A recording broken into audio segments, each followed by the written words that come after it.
Sometimes it feels like the sun will never rise, like the birds will never sing again.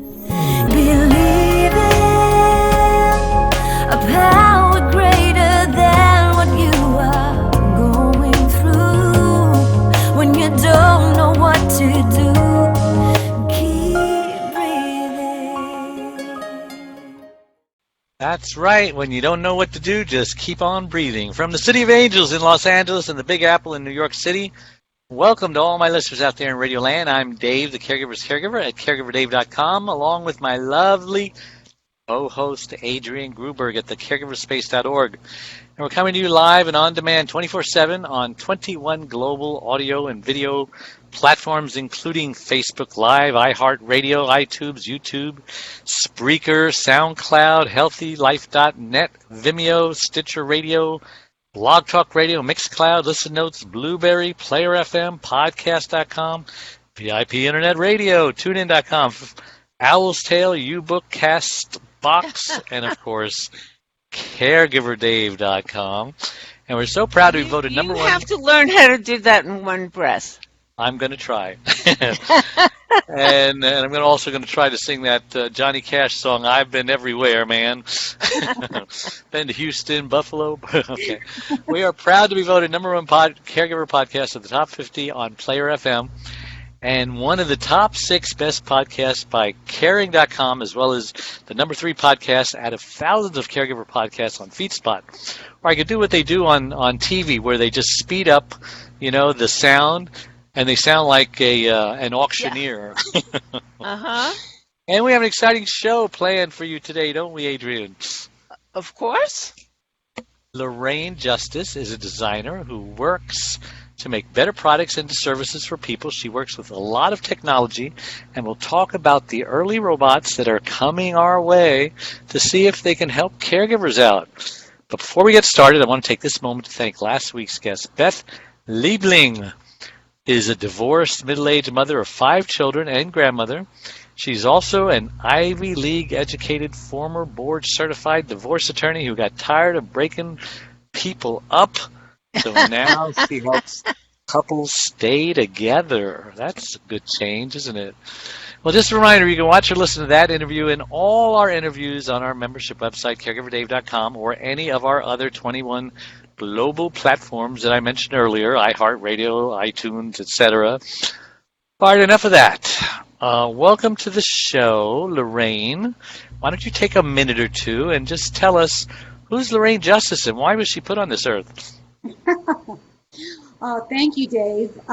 First of all, I'm glad to be here. And the very first thing I want to say is caregivers are amazing. I have the most respect for caregivers, and I don't know how they do it. It's just amazing what they do. So are you one also, or no? I was off and on with my mom, but my older sister really had most of the responsibility. Mm-hmm. And I would go in on weekends to try to relieve her, and just those weekends were very, very difficult. And they got increasingly difficult. My mom just passed away this past summer, but she had a brain tumor that acted like a stroke. So we had this progressive situation, but I would look at what my sister would do and was so grateful. I couldn't even speak sometimes because it was just so overwhelming. Anyway, I was put on this earth to help people. I'm in the design profession, which a lot of people say, what's design? Well, it's everywhere. We design products, services, websites, you name it. But what we do is we try to make everything better for the user. So we do a lot of user testing, design research, whatever it takes. And actually today is going to be a little bit of that. I want to say pre-research into what robots could do to help caregivers. Notice I'm saying help caregivers. because I believe the initial stages, if we do use a lot more technology in the future, we're probably looking at technology to help the caregivers to help the people with their kids. Yeah. So that's kind of the premise. And there are some really critical questions to ask, some things to think about. I think the caregivers who are listening, this might give them food for thought for the future. And while they're in action, caregiving, asking themselves, what could I use help with? Yeah. I just saw an article recently about robot dogs for dementia patients. And, of course, they think they're real. And they resolve a lot of the problems of a dog biting or peeing or whatever. But that's one certainly solution to a problem of getting a dementia patient some companionship that's safe. Wouldn't you agree? Absolutely. This, first of all, robots are already here. And they're just in different areas, and they're getting refined. But there are a lot of questions around this technology. And where are they? You say they're here. Where are they? They're here. Because I don't see them. They're in factories all over the place. Well, Dave, they're making cars and stuff. But I mean, in human situations where we're using and in surgical theaters. Absolutely. No, I was going to say I'm a robot, but no, I'm a human. No, Cyborg. They are, they're in our factories. Well, Walmart has robots that scan the shelves now, and they look for merchandise that's missing or out of place or whatever. And how do they move? Do they look like people? No, I guess it's a unit. It's rather boxy. In fact, I heard, and I don't know if this is true, that they purposely didn't make it a humanoid robot because they didn't really want humans interacting with that robot in the aisles while the robot was working. Right. Can you imagine people going up and saying, "Can you scan this for me? I need to know the size." It's don't bother the service dog, please. He's working. That's right. So don't put eyes on the thing. Is that right away? People would be going up to it. And so, we've got them in stores. We've also got some other robots coming along. I think you've heard of Sophia. She's very, very realistic. She has facial expressions that mimic humans. It's done by Dave Nassaney Robotics. Amazing stuff. And they're looking to get a very humanistic looking robot. So other robots, of course. Oh, I'm sorry. Go ahead.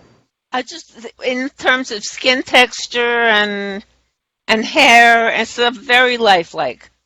Yes, she has makeup, hair, yes. Are there men as well as female, male as well as female? Yes. And okay. These robots have been interviewed on TV. They can interact up to a point. And again, it's early days for robots and realism. But we've got other robots that don't look like robots that are out there. And so, yeah. And they're sorting mail, they're doing all kinds of different jobs. And, the worry is that robots will take our jobs away. Somebody's got to make the robots. Somebody has to make robots. The robots will make the robots. We have a robot at my university that cleans the floors. It's a bigger industrial unit.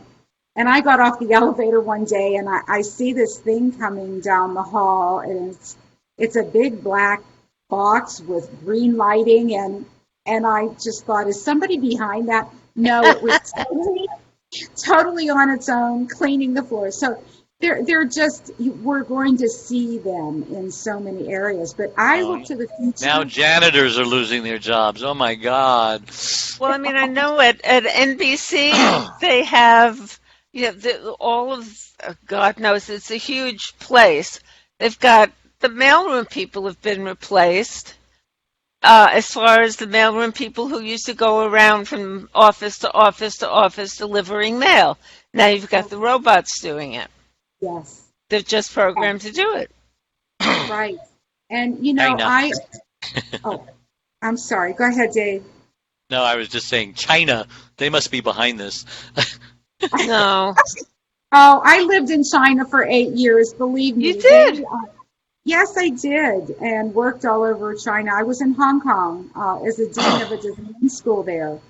But Japan is the one to watch for robots. They already have them in the airports talking to customers and so on. No, China has their face recognition in full. You can pay for anything just with your face, and not have to fumble for change. So this technology is, there are good sides and bad sides and downsides, but what we want to do is really think about what this technology is and how it impacts us.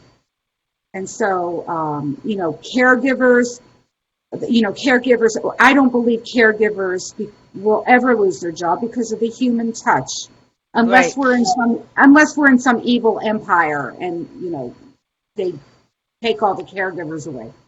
No, I get think into robots before you say that. Yes. Was it as a child? Obsession as a child? Danger, Will Robinson. In space. Hey, that's my line. No, I just got into technology and I saw the good sides and the downsides. And in design, we have a chance to make things better. So I'm constantly looking at what's working, what's not, how could this be used? And we have to think in the future of, what would be appropriate. So you're an industrial designer. Yes. That's what I wanted to be. And I ended up as a graphic designer. But a designer's job is to solve problems, regardless of which discipline. But that's what we do. Absolutely, and I'm so glad to hear you say that. Beautifully put. Yeah, and those lines are merging now for graphic designers and product designers just because of the work that's out there. A lot of the digital. Yeah. It has to be appealing. That's right. So one of the things we do in design is we do a scenario. And so let's say that there's a caregiver and the person they're taking care of in a room, and the caregiver needs to go and do some other function, clean up or go get something. And if the caregiver had a robot and assistant, what kind of tasks would that robot do, possibly? Well, to help the caregiver. And that's the thing to think about. And what would it look like? Humanoid, that is the question, because I think all of us would prefer a different type of robot, and that's a little bit of the problem. So if you take a 10-year-old boy, he's going to want a robot that looks really science fiction and very cool, and maybe even has lights going on at the same time. It's whatever. But if you take an older man, he may want a different kind of robot. He may want 23-year-old girl. Right. Naked.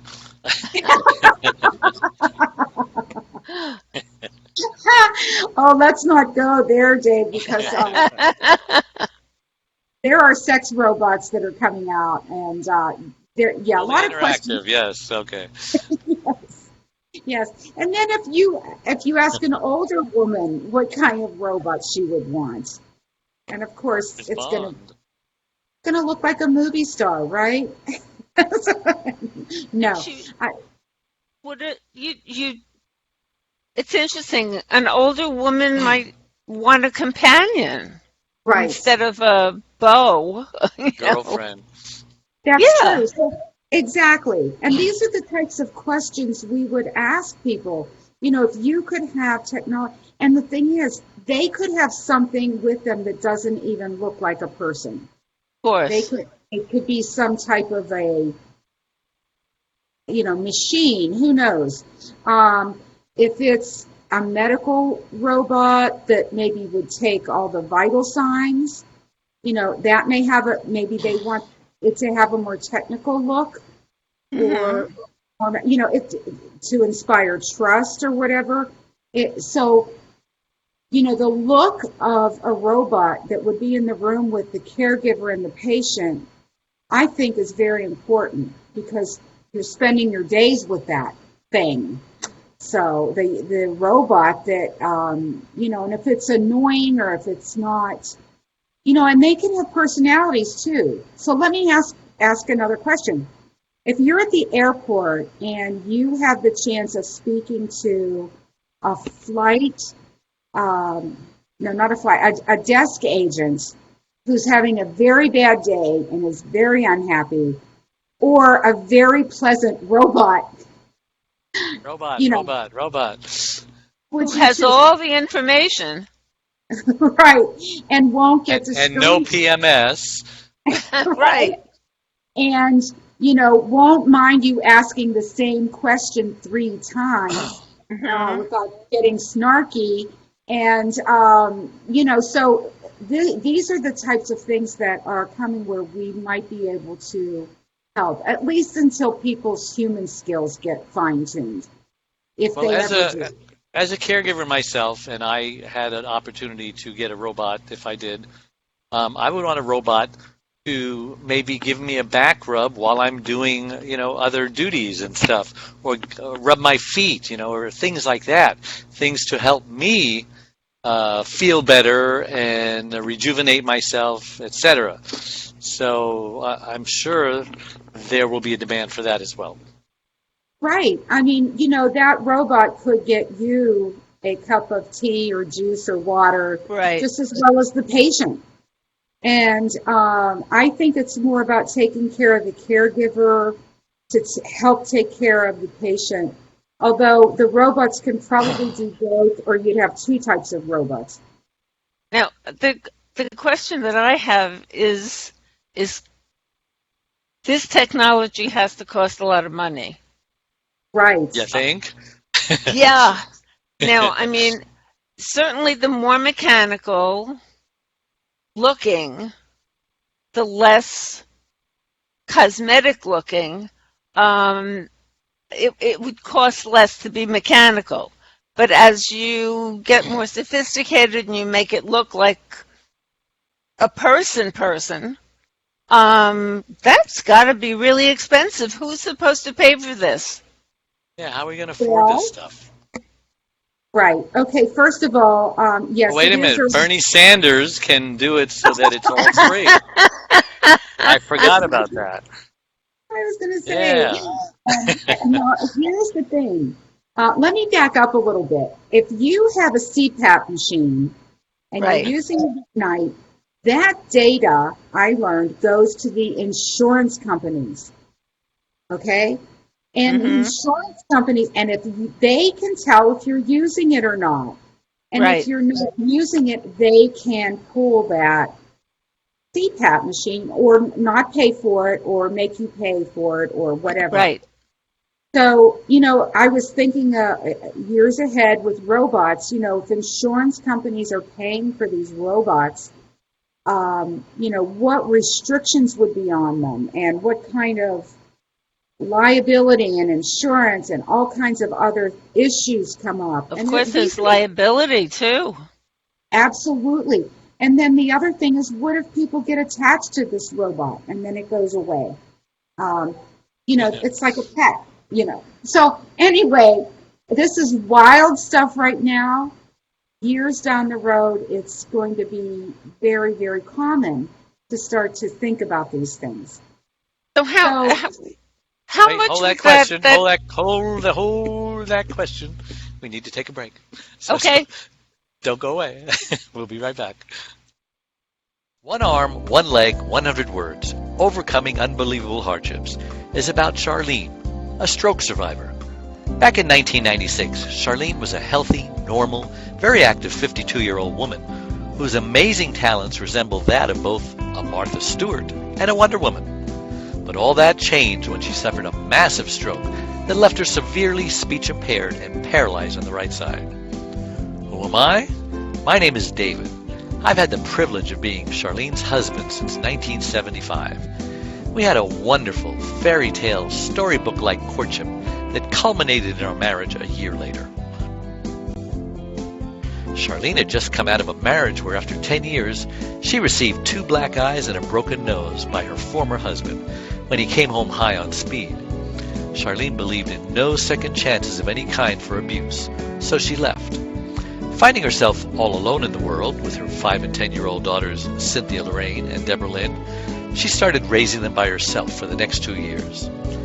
Then fate brought us all together.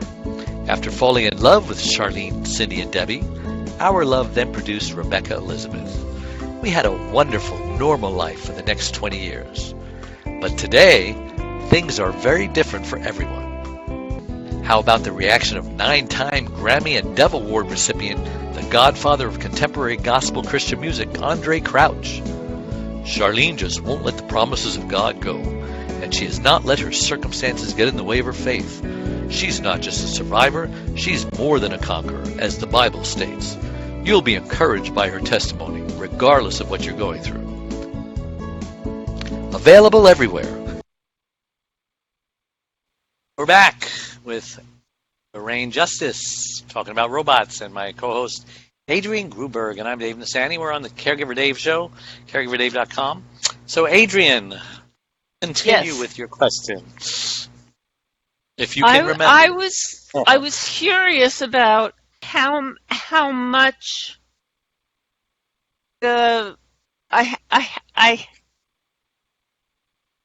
she must be a prototype, the robot that exists, that's so pretty and whatever.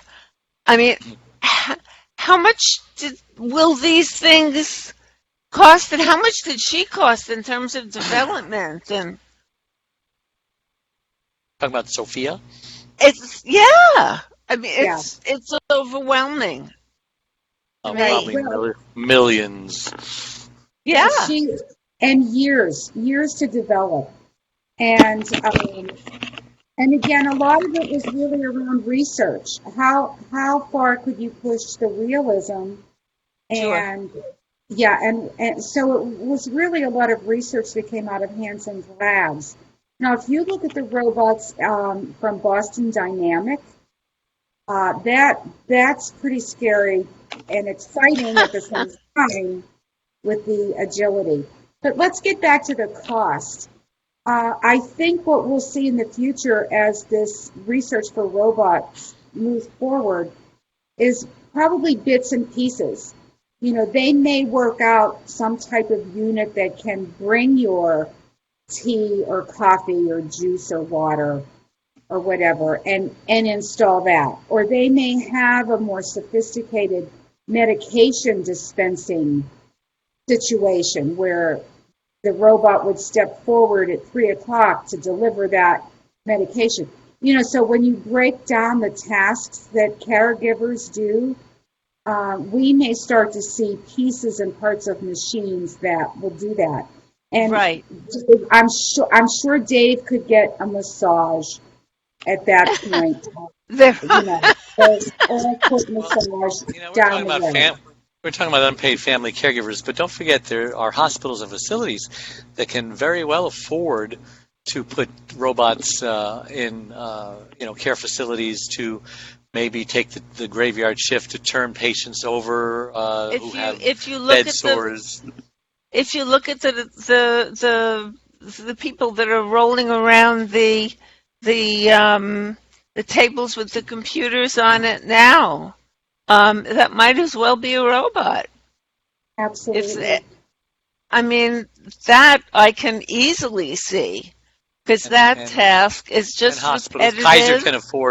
can afford that, and the medical centers and so on, insurance companies. I mean, Yeah, and there are certain segments I would imagine, like the medical segment of of uh, of the economy, where every hospital in the in existence would opt to Yeah, to they would have this. save money. Yeah, it would They'd save be a lot of replacing money. people. So it's not financially feasible for an unpaid family caregiver one-on-one to get a oh no, robot, but no. Yet. yeah, yet It But would maybe have to it's be. the cost of a car maybe, eventually. or only Yeah, rich celebrity caregivers can afford it. wow, there are so many issues around this.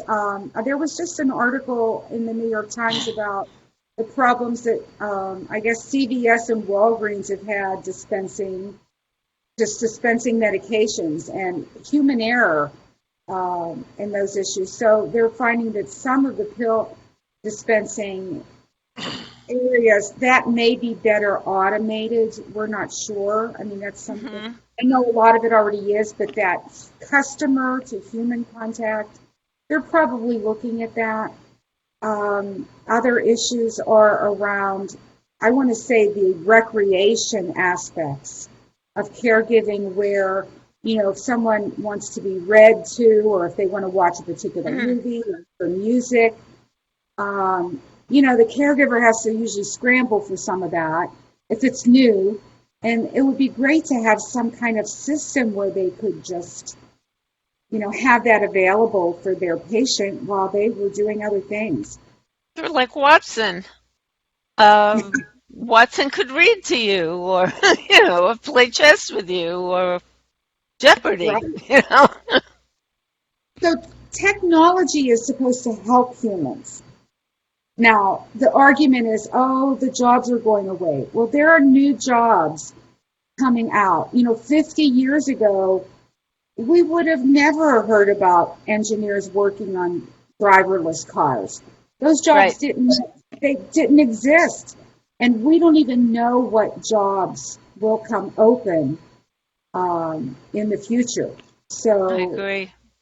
I can't say it's a 50-50. I'm from Pittsburgh, Pennsylvania, and I watched the steel industry leave that city, and I saw the people get re-educated, the medical communities thriving, the universities really took it on, and that city turned around. It And really did. if they can do it, a lot of other cities can do it.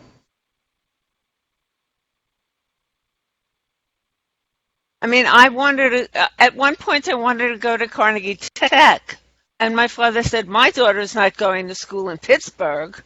And then when I Right. went to Pittsburgh years later for a Mets game, it was Yeah. like it was a beautiful city. It was like, what Yes, was the problem? absolutely.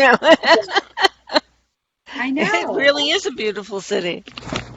Right. And so it is possible to retrain people to, look at the new jobs coming up. But it's not easy. I mean, and then when you look at a caregiver's job, so much of the stress you want to look at the areas of stress and what they call, I guess, the points of stress for a caregiver, Hmm. and study those across many caregivers, and then try to develop the best system. Could be a robot, but try to develop the best system for what can help them. And I see change every day in my field. I see people invent things, all the innovations. It's a very positive place to be, but we have to be realistic. There are things about the cost and the human interaction. Yes. Yeah. My mother was in a nursing home, and my mother-in-law was in a nursing home, and one of the biggest complaints about nursing homes and facilities like that is, you need something, you push the button, and they're just understaffed, and they don't come, and Right. they have to wait. So it'd be nice to have some kind of robot. They doesn't have to look like a person. It can just be a box. It looks like a vacuum cleaner that comes Yeah. and says, "Yes, can I help you?" And Right. yes, my bed won't. I'm uncomfortable. Oh well, and like it says, that if they really want to improve the service in hospitals and improve the patient experience, I mean, it won't take that much money. One robot can cover a whole wing, and they can afford it, and they can lay off some people. It would pay for itself, and so on. Well, Dave, that reminds me that it wouldn't even have to be a robot. You're right. It could just be a box that someone would speak into, and then artificial intelligence would be able to screen those comments for Right. keywords like "I'm dying" or "I have to go to the bathroom." Very artificial intelligence in the future should be able to discern those two things at least. Yeah, and, And and then, hospitals in general too. I mean, we're not just nursing Well, I homes. mean, if you've got somebody in a bed that needs to be adjusted, for example, and right, the artificial intelligence, you could have a whole station that covers the floor, and every bed is attached by, via computer to that station, and the computer can adjust it. the Bed other thing down. too. Oh, I'm sorry. Go ahead, Dave. No, just doesn't take much to raise the feet and lower the head or whatever they need adjusted. No, That's no. right. The other thing too is some of the voice recognition software is incredible. There are apps we have on our phone where when we speak, it translates immediately. Yeah, well, You know, my there's phone is terrible at doing that because I look at it and say, I didn't say that. So hopefully they have a better version at the hospitals. All right, Dave, I'll have to send you some of the apps I use because they're pretty darn good. I had a whole conversation with a woman, a Spanish woman, and I don't speak Spanish. The only thing I could say is I love chicken in Spanish, which, doesn't help. And we actually had an entire conversation and had great translation. So that's the other thing. People caring for other people in other cultures, emergency situations where you have to try to understand. All this technology really wants to help, but you have to make sure that it's not used in a not so good way. The other thing, speaking of not so good, I was thinking, when caregivers might have something in the room with them that is maybe listening or monitoring, that, they would probably find that problematic. Years ago in 1990, we named our daughter Alexa. Oh, God. Yes. And I met a woman here in Rochester. Her name is Siri. And I said, Siri, you have to meet my daughter, Alexa. And so, anyway, these devices that listen in, do we want those I think it would really not maybe be good to have in a caregiving situation where something was listening. And that's another thing. People need to step up and say, no, I don't want to work with that. That's too intrusive. It's too easy to get the wrong idea. I'm a professional, all that stuff. So, although some people monitor their dogs at home while they're at work, and who knows where the monitoring aspect can go. Right. What is the future of caregiving if this is the direction that it's going? Well, here's the thing. Maybe people won't be caregivers anymore. Maybe they will just have machines be caregivers, and people can be free. Well, they can be friends. They can have relationships without the stress.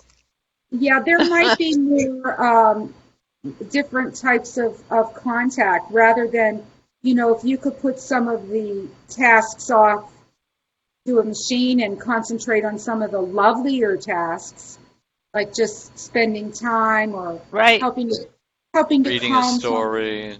calm someone down or discussing about what their life was like. And Wouldn't that be nice? yeah, exactly, that quality time. And then the patient doesn't see the caregiver getting really stressed about, oh, I have to get this going and I have to do that and I have to do that. It's really about quality. But will that happen? We don't know. That's the thing we want to happen. So, I mean, this is the future. Right now, the idea of introducing a new human being into the house, this is your caregiver. I'm going off to work, and she'll be here while I'm gone. The patient and the appointed caregiver might not hit it off. So right. with a robot, you'd have a totally different relationship. There would be less friction between the two of them, I would imagine. That could be. Interpersonal conflict. Right. And, when you think of patients getting upset with caregivers, oh, that is so much stress. Awful. Yeah. And it takes its toll on the human caregiver. So, maybe some systems or robots or whatever technology would be able to take the brunt of that somehow. And again, it has to be studied. Yes. Again, this isn't to take away caregiver jobs at all. It's to enhance them. Although, some of your listeners might say, oh, bringing in a robot, that means I'm going to lose my job. I don't see how that can happen. It depends on what they're doing. If they're just dispensing medicine and not doing much more, which I don't know, they may lose their job in the future. It depends on the tasks that they do. If they're just delivering food, that could impact their jobs in the future. But if it's more of a holistic care, they should be fine. We shouldn't underestimate the power of a small pet. We have a service animal, and my wife loves him. And when I'm at work or something, that's her companion. Mm-hmm. And if that dog ever dies, oh my God, it's a family member. And yet I think about the dog robots and the cat robots that they have for dementia patients. I'm sure they're cheaper, and I'm sure they're more affordable. I mean, it's almost like a doll for a baby, and we almost have robot dolls for babies these days that are certainly affordable, and they can take the place of being a companion for the caregiver, or especially the dementia and the Alzheimer's patient, which is so important. People are just so anxiety-ridden and lonely, and won't let their caregiver go into the next room because they're alone. Right. And having just a little furry Ewok-looking robot that would keep them company, that would purr and stuff like that would be really soothing. Yeah, I would like that anyway. I don't know if you remember, but kids would like it too. Years and years ago, Sony had a robot dog.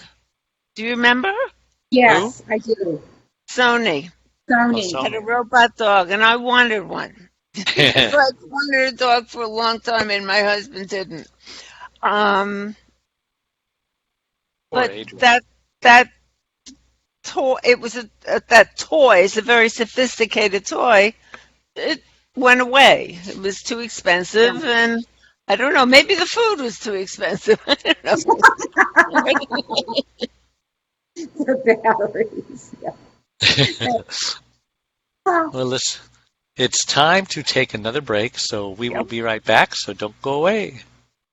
Our featured speaker is a best-selling author who has written numerous books and articles. He's a speaker, life coach, and host of Dave, the Caregiver's Caregiver radio program. He frequently appears on television and radio shows all across the country and has even shared the stage with Suzanne Summers at Harvard. But his most important role is caregiver to his beautiful wife Charlene for over 22 years. Please welcome Mr. Dave Nassaney! I want to share with you a love story. In a couple of weeks, my wife and I will be celebrating 44 years of being together. My wife, Charlene, and I had a fairy tale, storybook, romance, courtship, and marriage for the first 21 years of our lives together. One day, out of nowhere, my wife has a headache, the headache of her life. She suffered a massive stroke, and it left her severely speech impaired and paralyzed on the right side. And in that moment, our world turned upside down. I got to tell you, the next 2 years was like a living hell. I just didn't know what to do. I felt guilty most of the time. I became a caregiver. I didn't even know what a caregiver was. I was experiencing the same problems that other caregivers experience. If you don't take care of you, I can't take care of her. Well, that's why I wrote the book. Now I can teach other caregivers. I'm living proof that you can thrive as a caregiver. My wife and I travel now all over the world sharing our story. One day, life is going to call upon you to be the captain of your boat. Heck, you might be saving your own life. Thank you.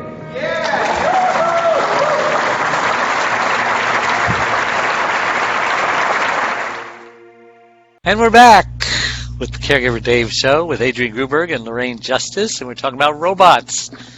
And we have about, 10 more minutes. So what, in 10 minutes, can you tell us about robots that we haven't already learned? I was a little late turning on the Facebook Live show. It only caught half of the show. So whatever you said in the first half, the Facebook Live people didn't hear it, and you might be okay to repeat it. So, Lorraine, did you say you were a caregiver or you were not a caregiver when I asked you?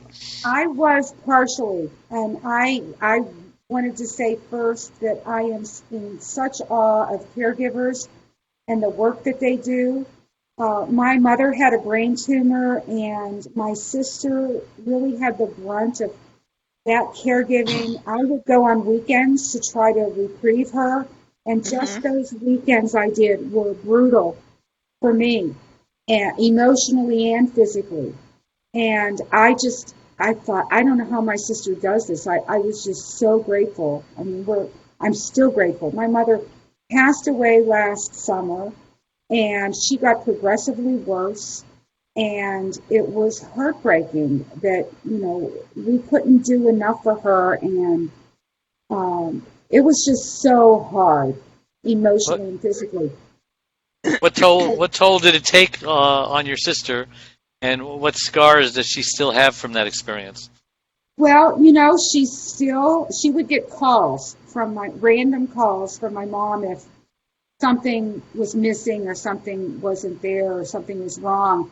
And she still kind of expects my mom to be calling saying, I can't get this, or right. There was, or even one time when she fell. And my sister lived close by, so she would rush over there and help my mom.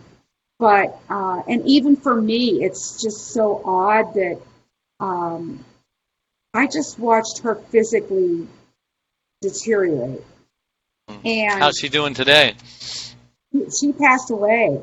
No, your sister. The sister. Oh, my sister. Yeah. My sister is doing okay.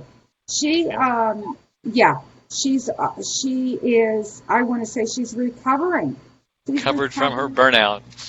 Recovering from being a caregiver. She's one of the lucky ones, because 30% of them die before their loved ones do. Oh, my, is that right? Yeah. Yes. Wow. And many more become sick or hospitalized and need a caregiver of their own. It's so sad. I was worried for her. So I would actually drive for 4 hours to and from every weekend just to try to reprieve her. Whenever I could. Good for you. But But she also, she not only did the caregiving for my mom, but the physical types of things. She also had to do the doctor's appointments, the medical, comes with the territory. the haircuts, my mom was still well enough to maybe get a manicure once in a while. All those other things that she would try to do to have my mom feel that she was still well groomed, Right. cared for, and presentable, because that was important for my mother. So she put her life on hold. She had husband and kids and all that? Absolutely. Absolutely. All children? Yes. Oh, no, not small children. She had older children, and she was actually near retirement. And, this is a story played out across the United States so often where, one sibling lives close to the parent or whoever they need to take care of, and they're close the lucky to one. Yeah, and so it was really, I was so proud of how our family handled the situation, quite frankly. There are 3 sisters, and we all jumped in to do certain things. But Good. I know it's not like that in every family or every situation. Yeah, many siblings are like missing in action. Just I can't handle it, or I live on the other side of the country. You're gonna have to deal with this. And I'm happy to live on the other side of the country. There are those people. So I tell them to tell those people, send money. Then we need money. Something. The other thing that happened is we were fortunate that, my sister would make decisions. She'd have to make decisions on the spot about something, and we never second-guessed her. I had heard stories of other families where the person doing the caregiving was doing their best to make informed decisions to take care of certain things, whether it was a test or this or that. And then the other siblings were questioning what that caregiver sibling was doing, even though they weren't that involved. And so you have those tricky situations as well. So caregivers, they're special people. Here's my dog Robot that helps out my wife. Looks pretty real, doesn't he? Yeah. Dave, is he recording your thoughts? Yes, of course. Adrienne has one too. I have one too. Wow.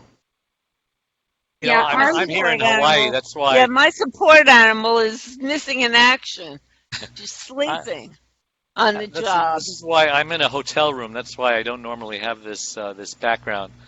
But we're in Hawaii, and we're trying to get on television over here, and we are with the family in a few days, flying over to Kona.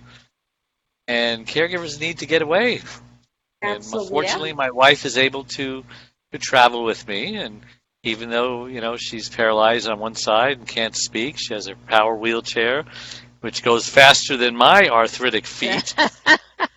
While I'm here, I have my favorite doctor, and he just injected some kind of cocktail into them to make them feel better, and I had to stay off them for 3 days. So I was using my wife's wheelchair for the last 3 days, just trying to stay off my feet. So this is the 4th day, but so Dave, you should be able to. It helped, but it's no fun getting old. No. Getting old. But Dave, you may be able to do the hula now. You think? The hula hoop, maybe. Well. Wow. Well, I don't know what else we can cover about robots, but it's a very interesting topic. Yeah. And is there anything else? So what do you do for a living, Lorraine? Does it have something to do with robots and technology? Well, kind of. I'm a professor at Rochester Institute of Technology. Really? Yes, Ah. and I just One of the wrote smart people. We'll see. I just wrote a book called The Future of Design. Mm-hmm. And this is what really got me thinking about what technology is coming in our future. And, it's already into the medical professions, but, the caregiving space, there's so much we can do in a more humanistic way. So we'll be looking at more of that and doing research and yeah. So caregivers need to think about this ahead of time so we can ask the questions. Yeah. I have family in Syracuse. That's not far from Rochester, right? Oh, no, close. Yeah, so, and you said it's snowing up there now? It is. Yes, it's beautiful. It's in the Finger Lakes region, and I love it. I lived in Hong Kong for 8 years, and I love Hong Kong, but oh, the nature here is grand. It's beautiful. Upstate, people don't realize how beautiful upstate New York is. It is. I spoke up at West Point, and that was pretty upstate, and that was very pretty up there. Not that far upstate. Yeah. Well, seemed like I was on that bus forever. It seemed that way, but you didn't go to Rochester. No, but I've been to Syracuse before, but I flew there. Okay.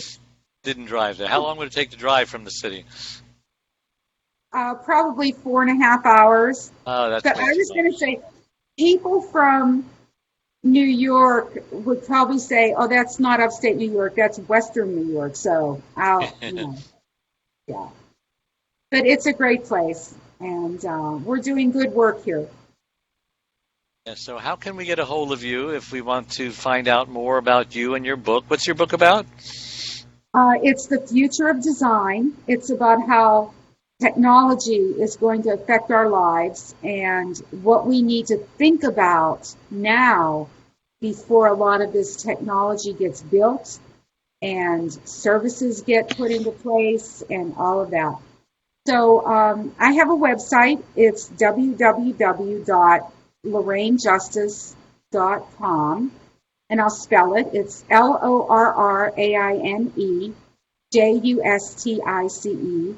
And I do a lot of international speaking engagements, national speaking engagements on technology in our lives, and help people kind of understand what's really going on.